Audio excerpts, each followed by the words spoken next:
All right, guys, we're just going to dive in straight because I just want this to be a bit more relaxed, a little bit more of a chat, particularly as it's more about considering the last time we spoke was November 2022. I had to go back and check the date because it felt like it was only last week, but it actually was November 2022 last time we had an interview in video.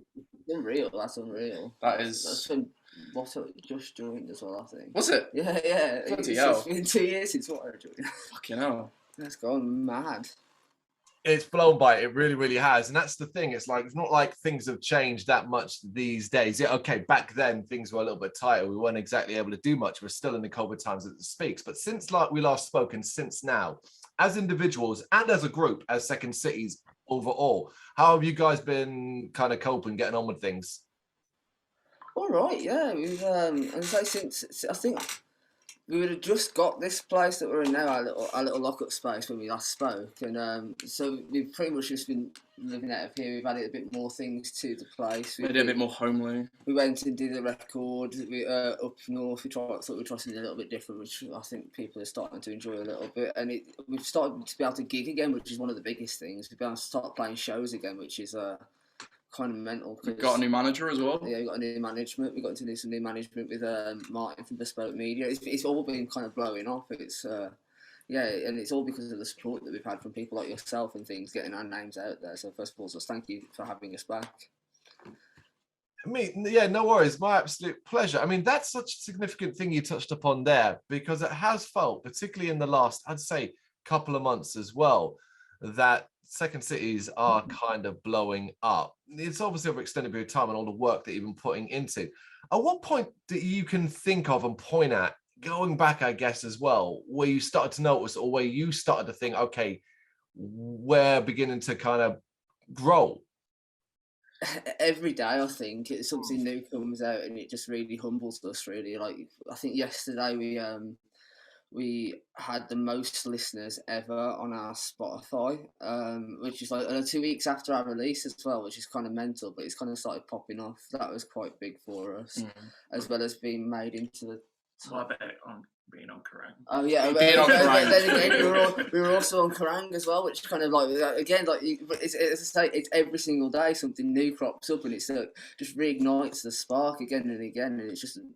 Again, it's because of everybody who's giving us this support that we are able to do what we want to do, and I just thank you to you guys. For me personally, like the thing that made me realise that, oh shit, this is actually starting to go somewhere, is like first time we sold out the Sunflower Lounge for our headline gig, everyone was fucking crazy, you know, it was completely rammed, they were literally squeezing people onto the stairs. And it's also like, ever since that gig, I get like recognised, like on a bus I've been recognised, recognised at a few pubs and stuff. So it's very cool, it's very humbling, you know? That is incredible. You're reaching that rock star status position where it's a matter of where you get to say things like, do you know who I am? Wouldn't go that far. I can see it going there with you. Oh yeah, I'll walk into a bar like, do you know who I am? I want free shots. Into the clubs. The support has been incredible from your fan base as well as across the wide spectrum of the press and all that, but none of this would matter if it wasn't for what you guys are actually doing. Focusing on that aspect in particular, and we'll get to Blur in Time in a few moments. What do you think you're doing differently now than perhaps you were 2 or 3 years ago? I think we're targeting more the people that have really receptive to our music the most, like the people who feel like that outsider kind of thing and aren't afraid to put a label on themselves and say, yes, I am this, I am openly this, and whether that be sexuality with myself or if it's the kind of like subcultures I follow, like, or feel like I'm a part of, like the emo community, which I think we said last time we spoke was like people felt like it was such a dirty word, but I think again it's now come back. It's coming back more than ever. People are loving it. We played a show with the Sophie Lancaster Foundation, and that was just again to hear Adam, Sophie's brother, talking about the things that their family went through, and it is still happening, but it's because of messages like the bands like ourselves, I guess, are putting out there, of trying to make a community of people who feel like they're on the fringes. I think that's just like a really powerful message, I guess. I think there's also an element of like refinement, like and a process of be more professional, like people we're working with. yeah, like refining the brand, you know, getting more professional photos, making sure that the next set of releases are all like really high quality with good videos to back it up, making sure the social media presence is all like, you know, working together in tandem. So it's all like a learning experience. And building a community as well. I mean, I think you'll find that not many people will go and send their voice, will reply to a message that they get on a band page with a voice message back. But we'll do that. Like, anybody who says, "Oh, we love your music," we send them a personal voice message, thank you, because it's like you've taken 3 minutes of your day to go and listen to our music. We'll give you that. We want to give you that back. If that's a little thank you as on a voice message, then so be it. But we're at least giving back to our fans in that way, or I want to give back to our fans in that way, so they feel like they are part of our community. Also, we've played gigs pretty much everywhere in the past 3 months. Yeah, we haven't So stopped many gigs. digging. We've got a ton more planned up, which I can't say yet, but they are coming. They are coming. We're really excited about that. It is awesome to hear that you're in that position where you are able to say that a line I'm used to hearing, which is we have something we cannot talk about, be it a show or something like that. So it's great. What are you talking about? There's so much going on in the background. It's quite, again, like it's things that you growing up would like kind of like dream of and things like that, and it could very well be coming true. So it will come true, Jamie. It will come true. Manifest it. It's one of those things where if you manifest it enough, you work, you put your arse into gear, it does actually pay off. And like sometimes you feel like it probably isn't, but then you have days like the last 2 weeks where everyone's paying attention and just wanting to be part of that music scene. It just reminds you that all the blood, sweat, and tears are worth it, you know. Yeah. Absolutely. This song does not work. This song does work. And I really don't think your hard work can be understated here. In particular, the work that's gone in and around the latest single, Blur in Time. Now, without focusing on the actual music of it, now I want to talk about what I've noticed in regards to how you pushed it and promoted it, because that's been the most surprising thing on my end, was to see not only an incredible video to go alongside it, but also all the work you did around it, the difficulties and the draining aspect of being on the social media, constantly pushing it on every platform you possibly could. And from what you said earlier on, it sounds like you've been stat watching a hell of a lot too. Is it as it seems? Because it looks like it must be incredibly draining. Oh yeah. It does some, again, some days you look at it and you go, wow, okay, we put all that into it, but then other days and I say it's just been like a gradual up thing, like this a little bit, and then it went from this to that yesterday, and it's just like that virality, I guess, and trying to keep things fresh. It does become draining, but I think if you plan ahead enough and you say to yourself, okay, we want 80 photos, 90 photos, even if we're going to use 30 of them, we want that kind of like excess there so we can draw upon these things if we need them. It's all about planning ahead, really. Yeah. And like you're saying, like the promotion still hasn't stopped. We've still got like, you know, a part 2 of the behind the scenes, and we've got other stuff that's coming out. You know, this entire month has got stuff coming up, constant radio plays and shout outs, playlisting, stuff like that. Constantly going to be like posting that on our stories. So still plenty to talk about. It's all about connecting with people, though, and I think that's the biggest message that we want to do is to connect with the people who not only are the fans of those, but the people in those industries who feel like the fringe folk too. Because again, like I'd rather play to a sold out people of 300 people who are fully invested than a stadium of 5,000 of people who are kind of like, all right. I'd rather play to that little intimate crowd of people who are really invested into us. Hopefully that grows, but I mean, like, we're here for everybody that is here for who's here for us, really, and we just hope that message can spread further. Are you noticing, based off the reaction to Blur in Time, an influx of people who are hearing you for the first time? Yeah. As of yesterday, we had 62 people listen to us in Australia, which is not somewhere we've never played.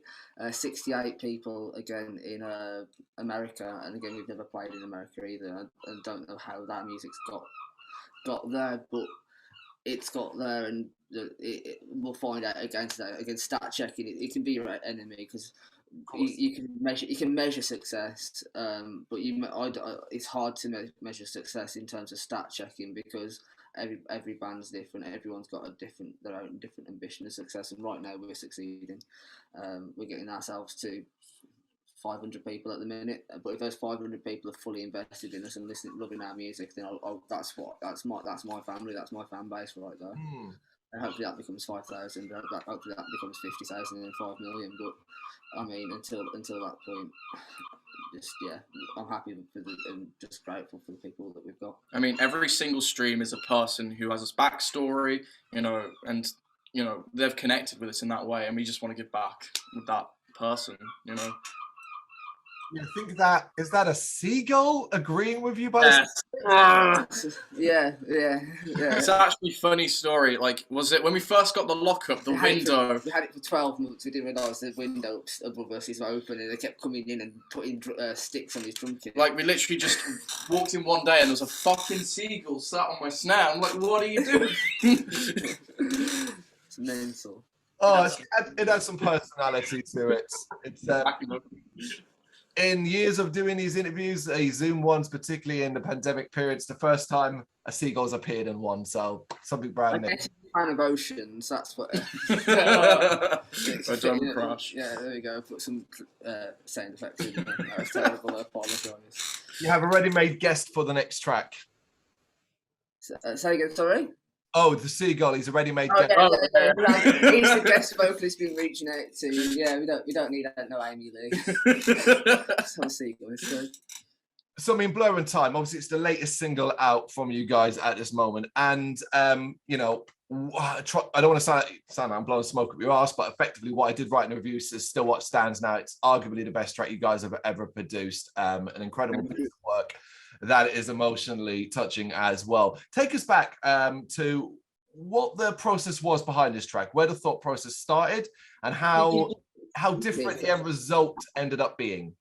We can give you an exclusive. So I don't know if you saw it in the EPK, but we mentioned that the song was inspired by the lyrics I see like a Blurraaains Time was inspired by a piece of artwork in our locker. This is what we bought from the British Art Foundation, and that's what initially gave us the. Because I remember looking at it and being like, "Wow, this is actually really cool. How do they do this?" Yeah, she went on stage. And so we just ended up writing lyrics about it.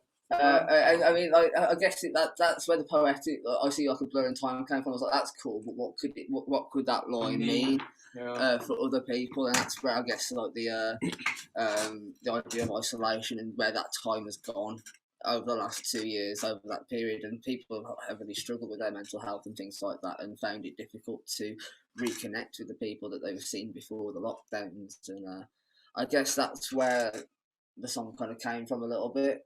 It was written just before Watto joined into our lockup space, but he still came and brought his nice, beautiful flair to it, as he always does, and he brings his vocals at the end, which you catch a lot more on the next. I don't spoiler, we've got more material on its way, but on the next set stuff, you'll hear him a lot more on his vocals, and the stuff that we wrote with Watto will have again a different sound to it, but. Yeah, I guess that's where that came from. Bagman itself, it's the smiley face from our original Oceans music video. And we were like, well, let's have him as an entity. What does he represent, Jamie? I guess he represents the different emotions that someone can go through. So he's most likely going to be a recurring character that comes out in different videos in the future as well, representing different kind of emotions and feelings like that. Because at the end of the day, it's a faceless entity that we can all kind of project ourselves onto in some kind of way. I guess that's what we're looking to do. Yeah, I think it's like the representation of your own demons that you're trying to fight and stuff like that. I don't think anyone's worked out who played Bagman yet.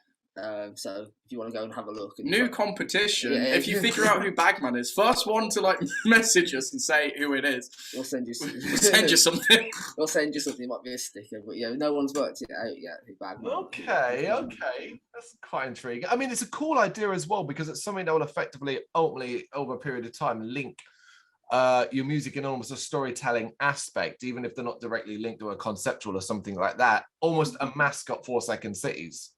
Yeah, I say we want. I guess with it being the same again being faceless, anyone can project themselves into that mindset and being okay. I understand what this feeling is about. I can understand what that person is and who that person represents to me in an emotional way.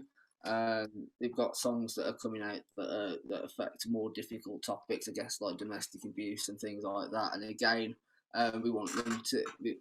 We're going to try and tastefully do that as best as we can, but at the same time, we don't want it to be something that I can say it triggers people. We want it just to bring awareness to things more than anything.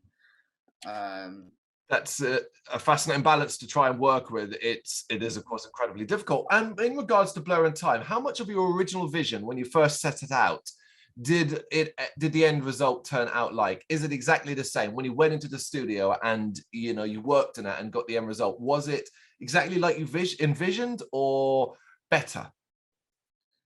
Well, there was a few bits that were added or changed, so it definitely came out a lot better because we were able to bounce off and be like, how does this sound, guys? Like Cal and Jay are absolutely amazing guys. Like you just bounce them off them and work with them. They're so professional. Their input is invaluable, truly. It was nice to have someone's opinion who kind of gets what you're looking to do with your song, but then go, hang on, do it like this instead. This will work. I mean, the people that we worked with, I've worked with like artists that have inspired me since I was younger. So I've worked with All Time Low and Yumi at 6 and Bring Me the Horizon and these bands that heavily inspired myself at least, and probably members of the band as well. I mean, I remember us playing covers of All Time Low and back in the day.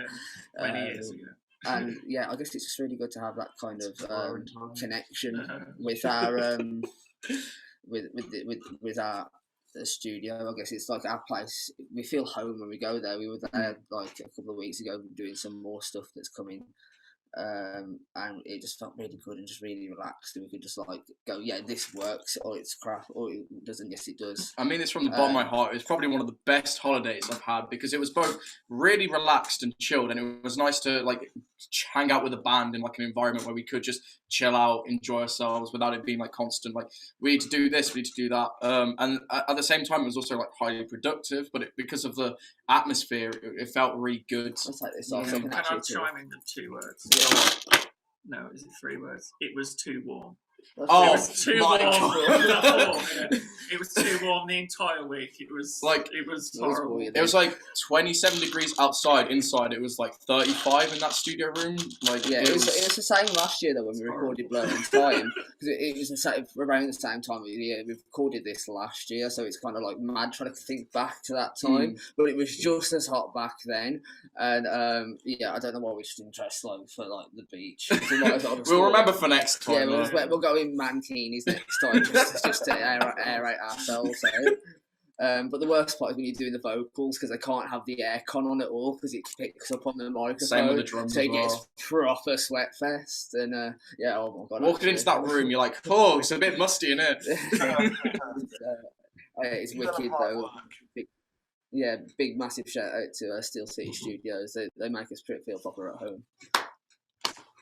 So normally, I mean, there's a question I like to normally ask a lot of bands and artists around this period in time, the last couple of months, as we've kind of come out of the pandemic. And I use come out in inverted commas because ultimately it's not like it's gone away. We've just kind of revert back to a bit more of normality. E.g., you guys are able to play live shows, we're able to get out and do stuff like that. Festivals are happening and so on. And normally I like to kind of get a gauge on of those difficult last few years and how an independent band like yourself has coped, and do you think you come out stronger? However, with Second Cities, I don't think I need to ask that. I think the proof is in the pudding. I think it's there in front of us right now with Blur in Time and with all the stuff you've talked about at the very start of this interview. However, one of the things I would like to know, and I think it's mostly important at this stage, is ultimately, as individuals, and we've gone through that difficult period over those last couple of years, many bands fell by the wayside, particularly in the independent scene where there simply was nothing, no gigs to play. What was the point of carrying on? What helped make you guys as a group decide to keep pushing on when you couldn't do anything?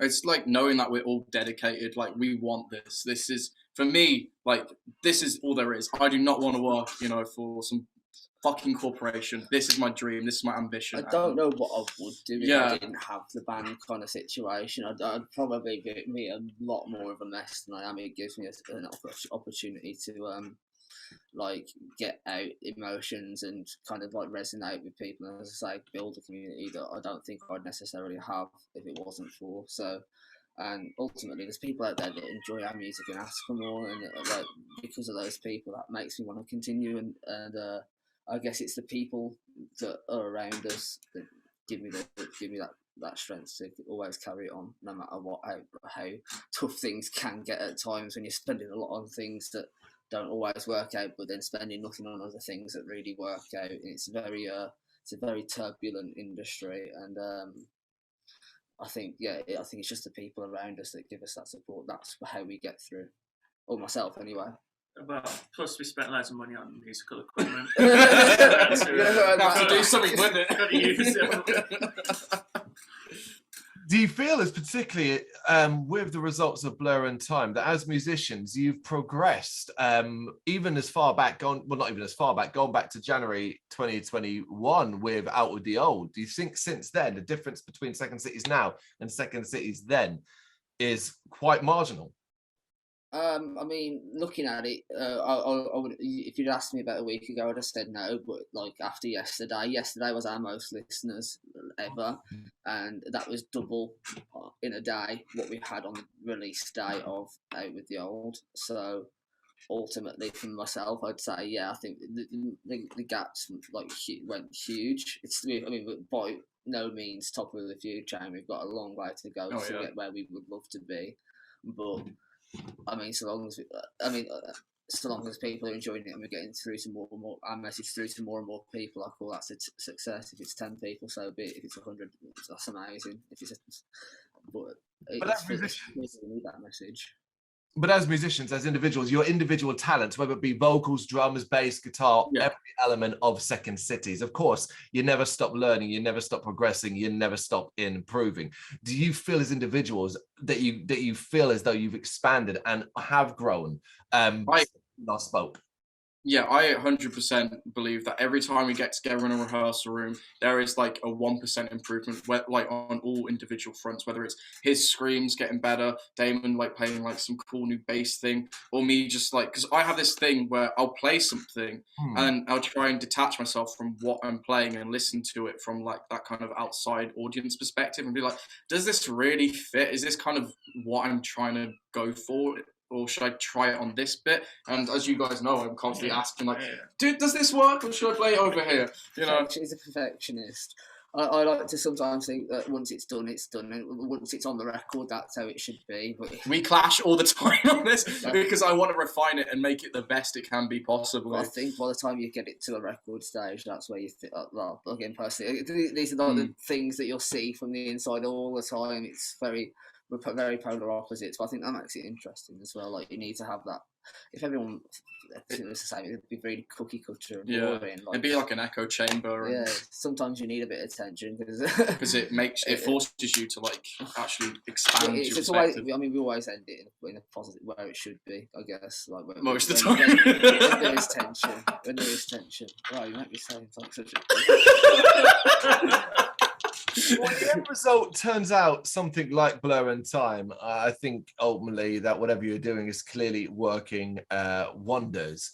You know, as a fan of you guys' music, it's a clear difference between what you've done in this last month compared to what you've done previously, while of course your previous work is excellent as well. The step up is very, very clear to me, and it makes me very, very excited for the future and to see what comes next, because ultimately it's really comforting to hear that it's not just a single, promote for a while and then we'll see you in 6 or 9 or a year's time. Is it? Basically, give us some insight into what's coming next that you can talk about.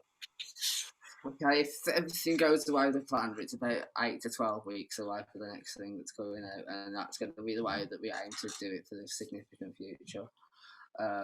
Because ultimately we've got a lot more messages to tell, and we've got a lot more people that we want to reach out to, and even if Blur Time necessarily isn't your cup of tea, we've got a lot more things and a lot more interesting stories to say the least. I mean, the thing I love about Second Cities is like the music. It's so different. Like we have one overarching sound, which is our individual kind of like personality behind the instrument. We find it hard to put ourselves in a genre. Yeah, we like put ourselves a second genre. We've got like the mainstream song, which is Blurraaains A, then we've got heavier songs, and we've got like more interesting technical songs. You know, I guess it's conceptual a little bit. Like I guess there's a lot of conceptual albums that like Black Parade, American Idiot, that have really inspired myself, to say the least. That kind of give me that idea that everything needs to sound quite epic and different, and you need to have your own little stamp on it. Also, we all like different music. Yeah, that helps. We're very different music. The end results do speak for themselves, guys, and I think, you know, ultimately these are questions you have to kind of dance around, because it's a very exciting time. And if you're a fan or you're interested in what Second Cities do, is basically just attach yourself to your social medias and keep an eye on things, because ultimately it feels, from my perspective and from what you're trying to describe without going too far into it, is that this train is really beginning to pick up speed. Yeah. Oh yeah. Once we've hit Blurraains A, this is now the standard that we're going to like meet every time. You know, we can't go back to the EP quality. It has to be the standard. Not that there's anything wrong with the EP quality, but again, we always want to be showing progression in ourselves. We don't want to be putting out the same thing every time. We want something to sound like it does, and have its own voice, because ultimately music's very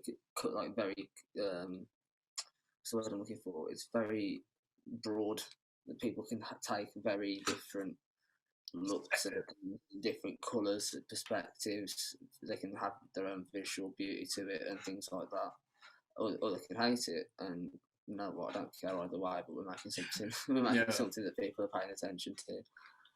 So that shows, and the gigs you got done and the gigs you got coming up and all of that says there's more than enough people. There's more than enough people enjoying it. Forget the people who aren't. They can go listen to something else. That's the point, right? There's plenty out there. Go check it out. Don't stand there and bitch and moan about disliking Second City sound. I love this, Wally. You talked about the fact that you're quite uncategorizable when it comes to genre specifics and things like that, because it does kind of make me laugh a little and smile when like the most basic box position you guys get put in, because you know you have to be, is emo, and it's like that is so not the right way to just sum you guys up. It's almost unfair, but because rock and metal and music in general needs to have a band pigeonholed, you got to have something. And it's almost like when I talk to people about you, I'm like, all right, listen, they might be called emo, but like, and I want to immediately jump in, because obviously the connotations of that word for a lot of people is like, no, but it's more than that. And then you try and start breaking it down and stuff like that. You've got to come up with a better one, basically. Who came up with the one the other day? It was on the radio. It was like emo something. On Crack. No, it wasn't Crack. Alter emo or something. Yeah, it was like really weird. Ultimotive. Yeah, that was it. And I kind of like that. Like that's kind of cool. Yeah, because I mean, like, yeah. I think like even the biggest bands that you conceptualize as emo, like Gerard Way from My Chemical Romance says that emo is trash because it doesn't actually see My Chemical Romance as an emo band, but I guess it's a subculture that comes around it. There's a lot of bands that you could call emo bands, but fit under a different umbrella of genre. I mean, like Kerrang's playlist, they've got Us, they've got Hawthorne Heights, they've got Paramore, which are all different sounds, but they all fit under, and you could put them under different genres. Yeah. But I guess that we fit under the emo subculture, and it's hard to place it. It's hard to play. I remember we had a discussion literally yesterday about like, I don't know if we were actually heavy enough to be classed as metal, because we go to like all these gigs and we're like, who are metal, we're the Britney like, Spears actors. Yeah. So I feel like we're more like modern melodic rock with emo influences. But we do have breakdowns. Where are we? How do you fit that into iTunes? That's my question. It doesn't work. It's one of those. I think I've been saying for like the last few months as well. I'd rather be the heaviest thing on the light side, so that it really gets people going, rather than being the people that people consider as posers on the wrong side of the. Because there's this kind of elitism when you get to a certain level, which I fully respect. Like if you're heavy into that kind of music, fair enough. But like, you know, don't have a go at me about it if someone. that. I don't care what they label me as long as they're listening. Yeah. We should just music should just be categorised as what tuning the guitars are. So we're in drop C tuning, so we're not like Slipknot, which is drop A. I think. So we're drop C, and then we've got like normal music, which is like standard. So we're sort of like a bit heavy. There we are. Kinda. My advice to anyone watching and listening to this interview is just go check it out yourself and make up your own bloody mind. And ultimately, if you like it or you don't like it, that's all that really matters. Guys, what's you in the lockup? Are you, what's going on today? Just hanging out? Just Yeah, it's a bit of a jam. Probably have a bit of a writing thing. We've got some lyrics to finish off to a song that we've been working on that's not going to be recorded probably from just until next year. Until next year, maybe. It depends on how fast we can get these other songs out. Got to refine it a bit more. So we'll probably work on that. It's a bit of a casual one, I said today, though, because Tony's been to Guns N' Roses. And Watto's up north with his other band, Steel Mage, who just dropped an album, which I recommend you guys checking out, actually. Steel Mage, it's about a chapel, but it's a really good album. A really, really, really good album, Steel Mage. There's a song on there called Disfigured, which is my personal favourite song, but there's a lot of good songs on there. The new song is Petrified? You know, 3 days ago. We've got the whole thing out now. Oh, have they? Yeah, the whole thing came out Friday. Okay. Need to listen to that, like, whole album. got to be at Bloodstock, right? Yeah, those are the ones. They're playing Sheffield Metal to the They were Metal to the Masses. That's our guitarist. He's the vocalist. And we're really proud of them boys. You know, they've done so well for themselves, and we love them to pieces. I love whenever we have a gig and they're on the bill as well. It's just like amazing because Jamie gets on stage and features on a track, and the energy on stage, because you can see obviously that Jamie and Watto are like friends, that they've worked together, that they have that like energy together. So it's really cool to see in tandem on stage. There's a lot of bitchiness on scenes sometimes as well, and it's just so nice that there's nothing but support for each other. Like, I absolutely love them to bits. I'll send them voice notes. I'm like, yo lads, you gotta try this out. This hashtag's worked or something for us, or this person who we've been looking at getting us into certain playlists. They pulled through for us. You should go and check them out for your genre, and they send me advice back, and we just have that like ultimate like back and forth. Because we are completely different genres of music, but it's just that mutual respect, which is just absolutely lovely. Yeah, none of this stamping on each other's fingers, man. The platform's big enough to hold all of us. Let's pull each other up rather than stamping on those fingers, you know? 100%. There's not. Why are we fighting against ourselves? And we are in the fringes of society anyway. We aren't exactly the pop act of the world. So let's help each other find our community. Help each other find our community. It's one of the things I love about you guys is that attitude and outlook you have, as well as the incredible music. And I cannot wait to see what happens over the next couple of months and the rest of 2022. Second Cities, guys, thank you so much for taking the time to do this. Again, it's an absolute pleasure. And I look forward to the next time we do this, hopefully a lot sooner than what would have been almost 2 years. And hopefully at that point, I'm talking to one of the biggest bands in the UK. Oh, touch wood. We'll keep it going. Yeah, we always love our conversations with you. And you know what? I love watching back though. I was watching back the other day. The what's it called? The video that you did on the React video, and I was like, oh mate, I love Carl for that. He did such a solid. So thank you so much. And yeah, we'll definitely stay in touch. Yeah, Second City. Check us out on Instagram, Second Cities Official. Twitter now. Facebook, just Second Cities. Twitter, what's our Twitter? Second Cities UK. TikTok, all the social media bullshit. Also, you know, we're an independent band. All this stuff is self-funded. So if you appreciate what we do, if you love us, we got merch out for the Blurraaains Time single. So yeah, just give us some love. We appreciate it. Share the songs, all that good jazz, you know. Yeah, I'm glad you mentioned the last bit. I was going to jump in there and say, check out this new merch they've got for Blurraaains Time. It's some incredible looking stuff. Get on there. And you're doing really well in that, right? You're almost completely out, yeah? Yeah, we completely sold out of our last set of stuff, so the Like a Moth stuff that we bought in temporarily. This stuff's doing well already. It's a 3D t-shirt, so in theory, if you go and buy the red and blue glasses, it'll go into 3D. Have we actually tested this? Yeah, it works! Oh, that's so cool. It's cool. Amazing.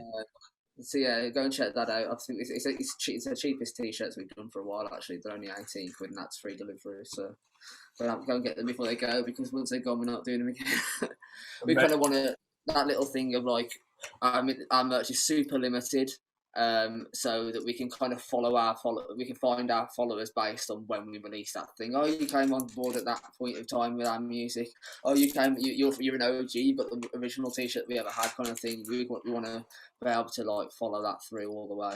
And from a fan perspective, it's almost a collector's style thing as well. I own freaking T-shirts that are like special edition, one-off gig shows and stuff like that. They're like 10 years old that like I just own, you know? So like, I love that shit. It's almost like we collect our records, you collect your CDs, you collect your vinyls, tapes and all that. But hell, you do it with T-shirts now as well. Yeah, we just do it with our T-shirts. We've got so many ideas. We want it to become ultimately a sound and visual thing. So we've got visuals that match our sound and sound that match our visuals. And again, maybe we'll see where it goes. But yeah, go and get a T-shirt, guys. You got us nailed, guys. Again, thanks for taking the time to do this. We'll leave it there. We've got plenty to do there. Yeah, enjoy the rest of your day. Yeah, you too, man. Big love. Appreciate everything. Thank you. Bye-bye. Thank you very much for watching. You can check us out on gbhbl.com as well as on Facebook, Instagram, Twitter and Tumblr. Go to Patreon to help us out over there. That's patreon.com/gbhbl, as well as Big Cartel, where you can find some of our merchandise. We have a podcast running on SoundCloud and Apple Podcasts. And of course, if you like this video, do us a favour, hit the subscribe button and help the channel grow. Games, horror and heavy metal. What else is life for?